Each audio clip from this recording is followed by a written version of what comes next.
Are you satisfied with the reaction you've had? I am broadly satisfied with what's happened in the last year. We have extraordinary change in public opinion, in public awareness. We have seen an increased openness, and I would say innovative spirit in government, not by choice, but by necessity. I believe we had Bob Litt speaking earlier, which was great to have him with us. And he mentioned that, they've decided they're going to be a little more transparent in the future because they recognize that these policies of overclassification, of over-secrecy, are not helpful, and in fact, they're damaging.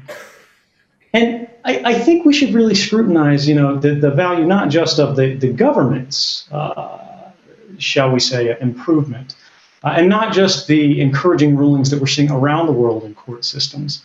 A number of panelists have spoken about beneficial things we're seeing in the United States court system. The first federal court system, or the first open federal court to review the programs, found that they're likely unconstitutional, even called them Orwellian in scope. The European Court of Justice struck down the European version of Smith v. Maryland, said the data retention directive, is unallowable. It's a fundamental violation of rights. We've seen the United Nations issue reports that said mass surveillance is not permissible under any circumstances. It's necessarily, or it's a contradiction of sort of our fundamental values, and it's an inherent violation of rights. We see that individuals are taking actions, taking steps to try to retrieve their rights that have been sort of unnecessarily taken out of their hands, out of their domain. This is a poll done by a Canadian group, so they don't really have a dog in the fight, which is why I cite them. They got a representative sample of internet users around the world, and they found that 60% of them around the world had sort of heard of the revelations last year. And of those 60%, 39% of those had taken active steps to improve the security of their privacy and communications online. And it was interesting how the media interpreted this, because they said, well, this is a minority, people must not care that much, nobody's really making changes. But when you actually do the math on what 39% of 60% of the world's global internet users is, that's 702 million people around the world who are now safer today than they were just a year and a half ago. And this is, I think, really where we begin to see the framework of how we can move forward in the absence of political reform, in the absence of legal reform. And this is good, because what we've seen politically around the world throughout the development of human civilization, human history, is that politics is about bargaining. And when you have people in great power positions, when you have super states, they will not cede any sort of authority that they've claimed back to the public, back to civil society, unless they are afraid of a more undercutting alternative.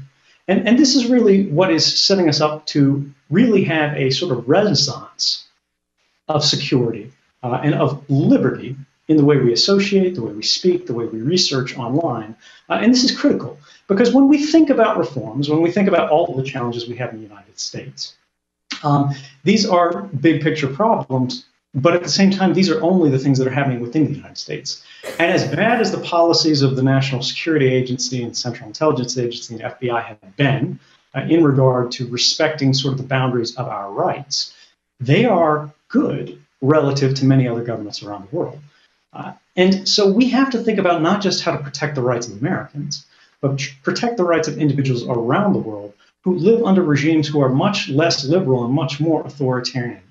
And the only way we can do that is to ensure that there are international standards that are well agreed upon as to what behavior is proper and improper. We have court mechanisms that can enforce these, and ultimately, fundamentally, we can enforce these through technology. On the basis of all of this, I would say I'm tremendously satisfied on the improvement that we've made. I want to point to one thing that really disturbs me, which is we've seen a lot more spy tactics that involve spoofing. So we saw the DEA spoofing a Facebook page. We saw the FBI spoofing an Associated Press article. We saw the NSA spoofing a LinkedIn page.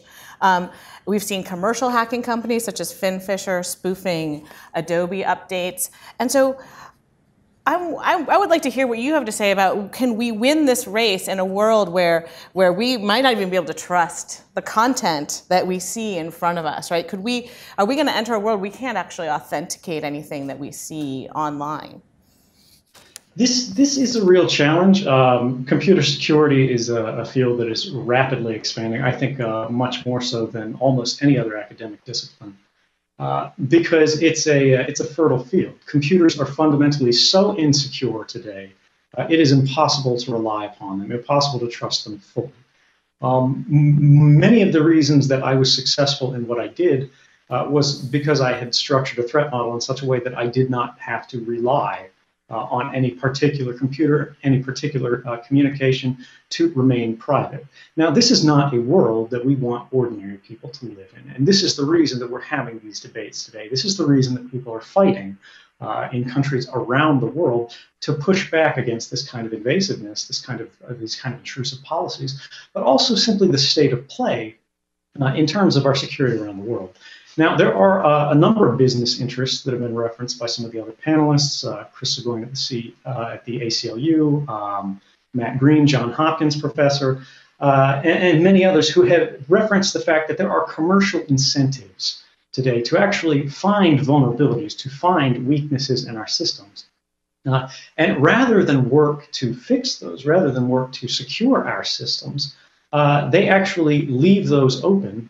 They will sell them to the highest bidder and use those to enable these exact kind of masquerade attacks, spoofing attacks, phishing attacks that you were describing. More concerningly, we see agencies of government, for example, the National Security Agency, which has security in its name, actually using this same paradigm to weaken our own infrastructure. We've seen them go to standards bodies and spy on them and look for vulnerabilities in upcoming standards. And rather than fix those standards, rather than correct those flaws, they leave them in, they try to exploit them. And in other cases, they look at where they can introduce them to make them less secure overall, to insert vulnerabilities where they did not exist before, so they could exploit them and sort of gain access. And we can understand the incentives for why an intelligence agency might want to seek to do this. It would give them access in novel places, places that were previously denied. But at the same time, those same vulnerabilities can be used against the American government, the American people, allies in other cities and other citizens in other countries around the world, but also in our products and services. And I know Google has had a pretty big presence here, but it's not just about Google. It's about every American service around the world and product.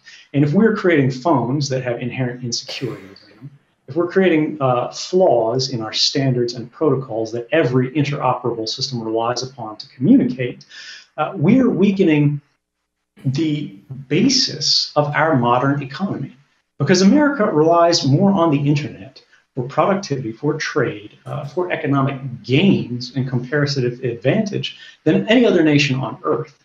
And yes, while inserting flaws into standards may give us some sort of comparative advantage in spying on China, once they discover it, they'll be able to use the same thing against us. And even if it's not them, even if it's Latin America, even if it's Russia, even if it's France, and they begin doing the same thing, we quickly learn that being able to spy on other countries, particularly based on how we restrict the uses of the product of intelligence.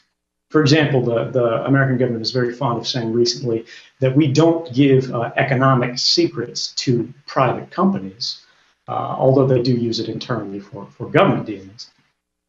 We find out that the benefit of having secrets on other countries is worth less than the benefit that they gain from knowing ours, because we put more into research and development efforts than other countries do comparatively. We put more into education and research than other countries do. We put more in military spending than other countries do. So if everyone is insecure at an equal level, we don't benefit because we have the best spy agency. We actually lose because we are more reliant on security than everybody else.